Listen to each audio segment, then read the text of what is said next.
अजा एकादशी का व्रत भाद्रपद मास की कृष्ण पक्ष की एकादशी तिथि के दिन रखा जाता है। इस व्रत को करने से व्यक्ति को सुख समृद्धि और मोक्ष की प्राप्ति होती है। भाद्रपद मास की कृष्ण पक्ष की एकादशी को अजा एकादशी के नाम से जाना जाता है। पद्म पुराण में अजा एकादशी को बहुत ही पुण्य फलदायी बताया गया है। इस एकादशी का महत्व इसलिए भी अधिक बढ़ जाता है क्योंकि ये जन्माष्टमी से 4 दिन बाद आती है। पद्म पुराण के अनुसार इस एकादशी का व्रत रखने से व्यक्ति के जीवन में सुख समृद्धि का वास होता है। इस व्रत के प्रभाव से व्यक्ति के पाप तो धुलते ही हैं, इसके साथ में मोक्ष की प्राप्ति भी होती है। इस एकादशी के दिन 2 शुभ योग भी बन रहे हैं। पहला सिद्धि योग और दूसरा सर्वार्थ सिद्धि योग। इन दोनों योग को ज्योतिष शास्त्र में बहुत ही शुभ माना गया है।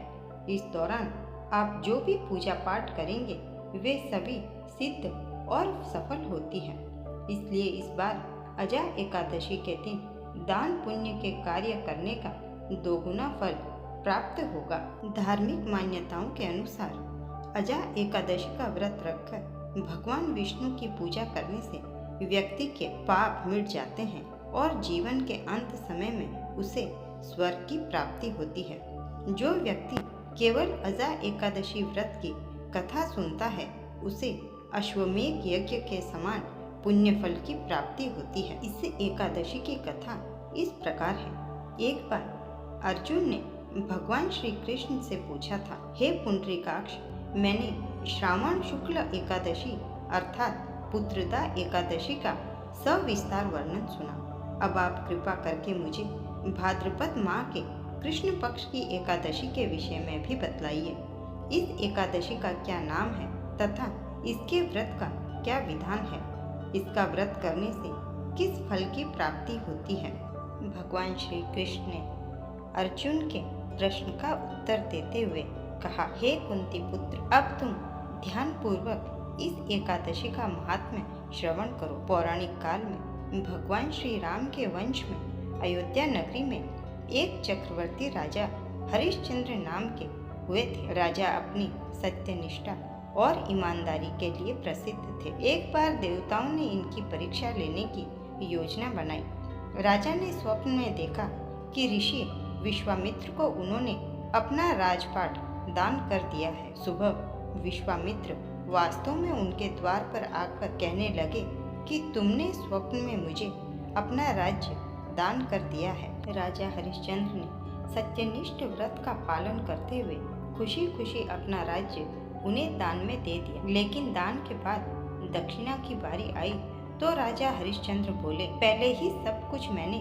दान कर दिया है गुरुवर, अब दक्षिणा के लिए धन कहाँ से लाऊं? बहुत विचार करने के बाद राजा हरिश्चंद्र ने खुद को बेचने का फैसला किया और काशी की ओर चल पड़े। इधर उनकी पत्नी रानी तारामती और पुत्र रोहिताश्व को एक व्यक्ति ने खरीद लिया। उधर राजा हरिश्चंद्र को शमशान के एक स्वामी ने खरीद लिया। हरिश्चंद्र की पत्नी उस व्यक्ति के घर पर बर्तन मांजने और चौका चूल्हा का काम करने लगी। वहीं कभी सिंहासन पर बैठने वाले राजा हरिश्चंद्र शमशान का काम करने लगे थे। एक दिन राजा के पुत्र रोहिताश्व को सांप ने डस लिया जिससे उसकी मृत्यु हो गई।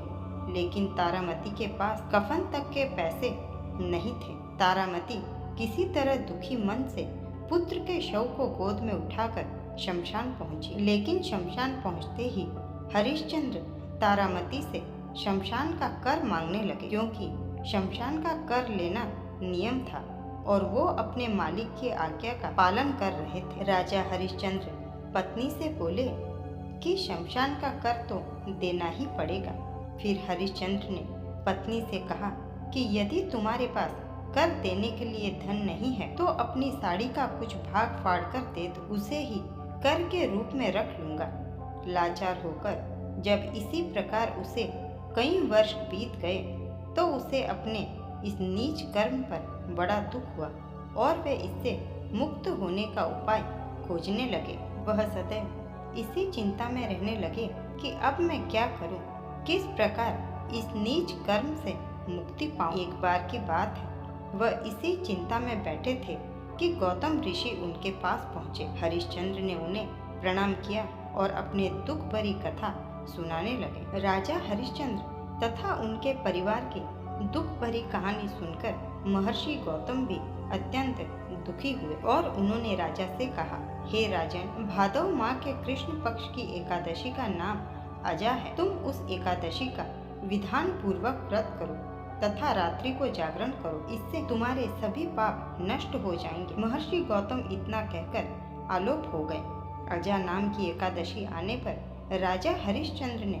महर्षि के कहे अनुसार विधान पूर्वक उपवास तथा रात्रि जागरण किया। इस व्रत के प्रभाव से राजा के सभी पाप नष्ट हो गए। उस समय स्वर्ग में नगाड़े बजने लगे तथा पुष्पों की वर्षा होने लगी। उन्होंने अपने सामने ब्रह्मा, विष्णु, महेश तथा देवेंद्र आदि देवताओं को खड़ा पाया। उन्होंने अपने मृतक पुत्र को जीवित तथा अपनी पत्नी को राजसी वस्त्र तथा आभूषणों से परिपूर्ण देखा।